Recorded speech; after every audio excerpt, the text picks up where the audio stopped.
Sí, gracias, presidente. Mi posición va a ser en disidencia de la de los colegas propinantes. Estuve buscando algo que sume al marco constitucional y al marco legal, tanto de la Contraloría General de la República, pero en general de otras instituciones, y realmente no encuentro cuál es el beneficio o cuál es la eficacia de este proyecto. Un comentario antes que nada, un proyecto particular, por lo que decía el colega propinante, que la Contraloría General de la República no tiene iniciativa legal. Y sin embargo, este proyecto está firmado por el presidente de la República y por el Contralor General, no está refrendado por ningún ministro y está firmado por el Contralor, que no tiene iniciativa legislativa. Pero eso a modo de comentario nada más. Si miramos las competencias constitucionales de la Contraloría y comparamos con este nuevo texto, vamos a ver que prácticamente este texto no suma gran cosa. Aparte de darle funciones de coordinación sobre otras entidades y ese consejo que se conforma, al que me voy a referir después. Ahora, el principal problema de este proyecto, para entrar en mi primera objeción, es que no resuelve el tema que tenemos en materia de controles de integridad en materia pública, que es esta tensión entre el Tribunal de Cuentas y la Contraloría General de la República. El gran problema que ha tenido la Contraloría General de la República es que la Corte Suprema ha considerado que en numerosos casos y en numerosas instituciones, que una vez que está en el Tribunal de Cuentas, la rendición de alguna entidad u organismo del Estado, básicamente la Contraloría no tiene acceso a la documentación. De esa manera, empezando por el propio Poder Judicial, se ha evadido en diferentes instituciones y en diferentes casos se ha evadido el control de la Contraloría General de la República. Y este tema no es abordado por este proyecto, y mucho menos resuelto. Y este es el problema que ha menoscabado a la Contraloría en su eficacia. Y este problema no es resuelto, ni siquiera mencionado.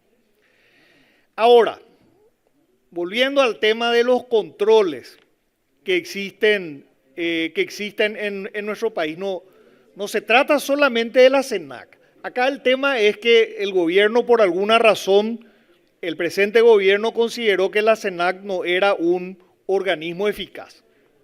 Entonces se comprometió a presentar otro organismo, que es lo que nos están presentando ahora. Ahora no se trata de la CENAC nomás. O sea, hay varios organismos que se ocupan de la integridad en nuestro país. Está la Auditoría General del Poder Ejecutivo, que no figura en esta ley. Está la Dirección Nacional de Contrataciones Públicas, que tiene capacidad sancionatoria también, que no se menciona en esta ley.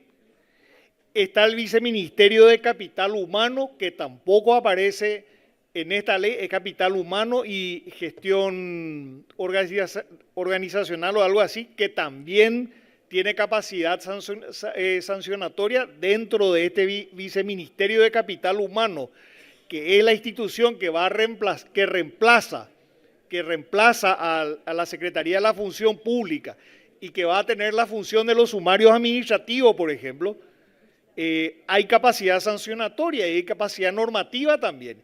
Y hay también criterios de ética y conductas prohibidas a los funcionarios públicos. Tampoco esta ley está concordada con ese viceministerio. Está el Tribunal de Cuentas, ya me refería al Tribunal de Cuentas. Está la ley 1535/99 que establece un marco legal para la rendición de cuentas, la ley 1535 de Administración Financiera. Y este proyecto se refiere a las fuerzas públicas, pero las fuerzas públicas tienen también tanto las Fuerzas Armadas, que tienen su fuero su fuero judicial, como la Policía Nacional, tienen también sus instancias de control de integridad. Ninguna de estas instituciones que estoy mencionando, no mencioné la CENAC, pero ninguna de estas instituciones que estoy mencionando están contempladas en esta ley y no existe una concordancia entre las competencias que tienen estas instituciones y esta supuesta coordinación que va a establecer la Contraloría. ¿Qué va a pasar cuando haya un conflicto con la Dirección Nacional de Contrataciones? ¿Qué va a pasar cuando haya un conflicto con el Viceministerio de Capital Humano? Y bueno, con el Tribunal de Cuentas ni qué decir. Y fíjense, esto no podemos aprobar una ley así. En disposiciones finales dice, deróguese todas las disposiciones contrarias de esta ley. Eso técnicamente no. Y fíjense, yo estoy mencionando instituciones, pero pueden haber más. Estoy mencionando las instituciones que en este momento tengo presentes. Así que esta ley va a producir, sin lugar a dudas, confusiones, puede producir conflicto con estas otras instituciones cuando haya un problema en contrataciones, por ejemplo. Le va a coordinar la Contraloría a contrataciones públicas, que es el ente especializado y que tiene capacidad normativa y que tiene también capacidad sancionatoria, por citar, o Viceministerio de Capital Humano, que tenemos una ley que no estamos que se tiene que tratar ahora, que es la nueva ley de la función pública. O sea, el tercer punto, se hace mucho énfasis en el tema de las denuncias. La Contraloría está facultada por la Constitución a denunciar. La denuncia a la justicia ordinaria y al Poder Ejecutivo de todo delito del cual tenga conocimiento. Eso está en la Constitución, inciso 7 del artículo 283, y está también en el artículo 9 de la Ley Orgánica. No suma nada esto, decir que el aporte de esta ley es que se va a poder denunciar. Y además la Contraloría viene denunciando hace muchísimo tiempo, denuncia ante el Congreso, denuncia ante la Fiscalía, denuncia ante todas las instancias, no es nada nuevo esto, no suma nada. Acá, presidente, tenemos un problema que es mucho más serio, que toda falta, toda irregularidad administrativa va al Ministerio Público como un cuello de botella, y en el Ministerio Público se decide de acuerdo a la cara del cliente, o sea, no se discrimina entre faltas administrativas o errores administrativos y hechos punibles. Es más, existe el tipo penal de lesión de confianza, que es un tipo penal atrapa todo. Cuando los fiscales no saben dónde meter algo, ponen en lesión de confianza. Cuando de repente puede ser un error administrativo, una omisión, puede ser una falta administrativa inclusive. Lo que nosotros, si queremos sumar todos estos controles, y acá tengo un artículo muy bueno de Enrique Sosa Eliseche, exministro de la Corte, donde justamente habla de esto. Todos los controles que nosotros tenemos, en palabras de Enrique Sosa, son pre-audit o post-audit o ex-post. No quiere decir que durante el procedimiento no, por ejemplo, la Dirección Nacional de Contrataciones puede parar una licitación y por supuesto la Contraloría puede intervenir también, pero en general son intervenciones que ya se producen ante casos específicos, las que están previstos. Y todos nuestros organismos de control son estos. Nosotros lo que deberíamos es generar un sistema que sea preventivo, con normas que sean preventivas, con órganos que sean consultivos y que permitan dar más seguridad jurídica. Y esto no se logra. O sea, damos más facultades para la denuncia, para recibir denuncias y para hacer denuncias, pero no para generar un sistema que prevenga justamente la ocurrencia de casos de corrupción, que es lo que le falta a nuestro sistema. Tenemos la Contraloría, tenemos la DNCP, en fin, etcétera, etcétera. Lo siguiente, mi quinta objeción, la normativa. ¿Cuál es la normativa? ¿Quién hace la normativa? Se dice que se quiere establecer un esquema preventivo, pero no se dice dónde, en ningún lado, cuál es la normativa que vamos a tener. La normativa que hoy tenemos, la del Código Penal y algunos códigos de ética, que los códigos de ética no general no, y lo que hay en la ley de la función pública para el funcionario público. ¿Qué hechos de corrupción? ¿Qué hechos de corrupción? Muchas veces se aplican figuras civiles. Hoy justamente estaba mirando una denuncia, se aplican criterios civiles, como de la culpa objetiva, por ejemplo, se aplican para causas penales. Un esquema de prevención necesita normas de procedimiento, repito, y procesos de procedimiento. Bueno, yendo al esquema general, además acá se genera una bicefalía porque vamos a tener a la Contraloría como órgano de coordinación, pero posteriormente vamos a tener las unidades en cada entidad. Y esas unidades de la entidad le van a responder al mismo tiempo a su jefe, que aparte hay entidades ya anticorrupción en cada uno de los organismos y entidades del Estado, o sea, no es algo nuevo tampoco. Vamos a tener organismos que le van a responder al mismo tiempo a la máxima autoridad de la institución y a la coordinación de la Contraloría.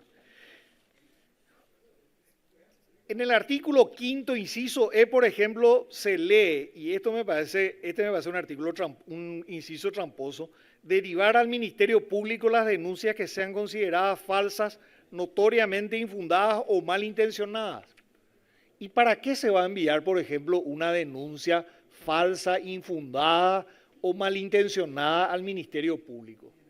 ¿Y por qué la Contraloría y en base a qué norma constitucional la Contraloría tiene la capacidad para interpretar si la denuncia es falsa, infundada? Miremos los artículos de la Constitución, en qué parte, por ejemplo, es intérprete de las denuncias o del derecho la Contraloría General de la República. En todo caso puede poner a conocimiento, pero no puede mandar, o sea, si envía con un sesgo de que es infundado, obviamente esto es de acuerdo a la cara del cliente. Tampoco me parece el artículo 7, la representación ante organismos internacionales, tampoco me parece la representación ante organismos internacionales corresponde a la Cancillería, sí tiene que participar la Contraloría, así como participa la Fiscalía General del Estado, participan otras instituciones, por ejemplo, ante otros organismos, pero la representación del Estado siempre tiene que ser de la Cancillería Nacional. Y después, y termino con esto, y es la última objeción de que tengo, el Consejo Nacional contra la Corrupción, que va a estar conformado por los poderes del Estado, no dice nada, no tiene ninguna función concreta. Es más, fíjense en las funciones las nuevas funciones que se le atribuyen a la Contraloría: diagnosticar, coordinar, elaborar programas, coordinar y supervisar, diseñar y supervisar, impulsar y reglamentar proyectos de participación, impulsar realización de estudios, coordinar con diferentes organismos. No hay ninguna función concreta, no hay ninguna función concreta. Esto es, presidente y colegas, un concierto de violines para decir que se está combatiendo, que hay una intención de combatir la corrupción.